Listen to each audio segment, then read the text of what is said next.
నిన్న Harshdeep Daryl Mitchell పైకి ఒక బంతి విసిరాడు. అది కావాలని విసిరినట్లు అనిపించింది. సరే, కావాలని విసిరి ఉండకపోవచ్చు, అతను ఇంటెన్సివ్ అది కాకపోవచ్చు. కానీ హర్షదీప్ అంత అగ్రెసివ్గా ఎందుకు ఉండాలి?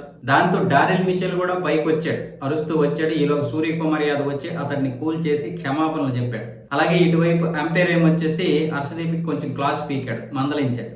అంతా బాగానే ఉంది. ఓవర్ అయిపోయిన తర్వాత హర్షదీప్ వచ్చేసి జస్ట్ షేక్ హ్యాండ్ ఇచ్చి క్షమాపణలు చెప్పాడు. అది కూడా అగ్రెసివ్గా, కనీసం స్మైల్ లేదు.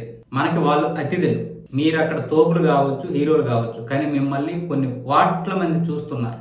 ఆ కోట్ల మంది చూసేటప్పుడు టీమిండియా ఏంటి ఇంత అగ్రెసివ్గా బిహేవ్ చేస్తుంది, లేకపోతే అంత అహంకారంతో బిహేవ్ చేస్తుంది ఏంటి, అంత అవసరం ఏంటి, హర్షదీప్కి అంత అవసరమా అన్న విధంగా కూడా చాలామంది విమర్శిస్తారు. అది హర్షదీప్ మీద పడదు, టీమిండియా మీద పడదు. అలాగే హర్షదీప్ ఏమొచ్చేసి కొంచెం అసహనానికి వ్యక్తమయ్యాడేమో, తన బౌలింగ్లో సిక్స్లు బాధిస్తున్నాడేమని. ఏదైనా సరే నిన్న మీ యొక్క ఆట అద్భుతం. అలాగే అతిథులుగా వాళ్ళు కూడా అద్భుతంగా ఆడారు, వాళ్ళని కూడా మనం గౌరవించాలి.